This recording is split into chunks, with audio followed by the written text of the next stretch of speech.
Hydrophobia is the first game in Microsoft's Game Feast promotion. In development for 3 years, it has finally hit the Xbox Live marketplace. Is Hydrophobia worth the $15? Let's see. The story of Hydrophobia is that of a workaholic security programmer named Kate, who decides to go into work even on her day off, to realize that the ship that she helps run security for is rapidly sinking from a terrorist attack.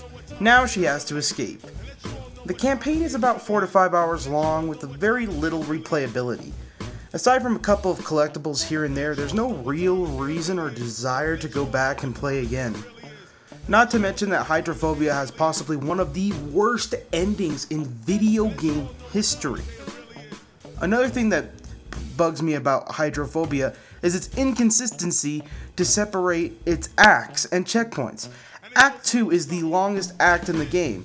Now, that wouldn't really annoy me regularly, but Act 2 is twice as long as Act 1 and Act 3 put together, making replaying it for collectibles and medals a pain in the ass, making gamers' desire to replay the game even more apathetic. The presentation of Hydrophobia is a mixed bag of great and mediocre. While the water effects are some of the best I've seen in video games, even comparable to BioShock, Halo 3, and Uncharted 2, the other graphics of the environment are boring and dull and leave much to be desired. And finding the differences between hallways is as difficult as finding differences between snowflakes in an Alaskan winter. The character models look like rejects from Perfect Dark Zero, and even the logo at the title screen is a little blurry. The music in Hydrophobia is chilling and fitting, but not much to be impressed about, but it doesn't annoy or become cumbersome. However, the voice acting is absolute trash, not only due to the bad accents, but the awkward timing and over-enthusiasm. Getting attached to characters is almost impossible. The gameplay of Hydrophobia feels extremely awkward.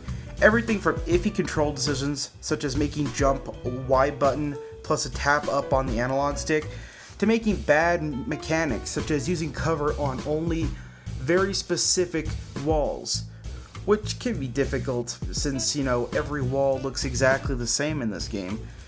And the platforming is annoying, because pressing the Y button while simultaneously pressing up on the analog stick while trying to climb and use momentum of running and gravity can be quite irritating, as well as slight camera issues every couple of minutes, both above and underwater.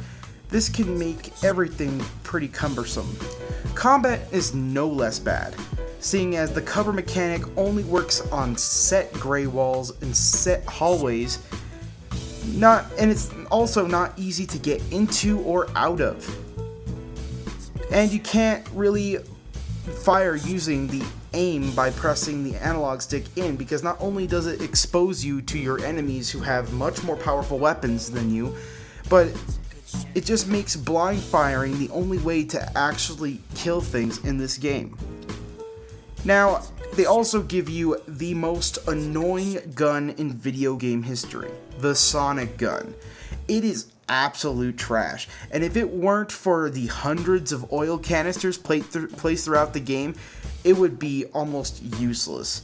Now, I know what you're saying, but Samuel, why don't you just shoot the oil canisters and take out your enemies? That would be all well and good, but there are several problems with this. First, the amount of charge on the Sonic gun in order to actually get the canisters to blow up is very specific. Not only that, but your enemies aren't usually around oil canisters. The oil canisters are very awkwardly placed throughout the game. So in order to get the oil canisters to where they need to be, you also have to use your Sonic gun to a very specific low charge to shoot the oil canisters to roll towards the enemy. Then you need to charge it up again and then shoot the oil canister. It's almost more practical to just go up to your enemy, shoot them with the Sonic gun, and wait till they're paralyzed, and just to continuously shoot them with the Sonic gun until they drown underwater, which takes about 30 to 40 seconds depending on when you shot your first Sonic Blast. The worst part about the gameplay is how repetitive it is. Every Hydrophobia checkpoint consists of the same thing. Run down a hallway, shoot enemies, find the frequency key, then use the navi to find the cipher, then find the door that uses the cipher, open the door, and rinse and repeat for 3 to 4 hours. Everything about the gameplay needed polish. I really can't say anything too positive about it aside from the hacking minigame was decent. Hydrophobia has tons of glitches, from input lag to entire stairwells and environments randomly disappearing in the game. This game feels extremely rushed, and it's hard to believe it was made in 3 years. The coding in this game is so bad that my Xbox froze 4 times while playing it and even crashed once. And it goes a little something like this. Overall, there are major problems with every aspect of this game. When the most positive thing I can say about the game is that the water looks good, you know there has to be something wrong. The game is too short, too buggy, and too expensive for me to really recommend it to anybody, but hopefully since Hydrophobia is episodic, many of these issues can be addressed in the future. It's not an extremely terrible game, but it does have so many problems I can't really recommend a purchase. But since it is episodic, I hope the developers really work on fixing the many issues with this game in the future. But unfortunately, I have to give Hydrophobia a 4 out of 10.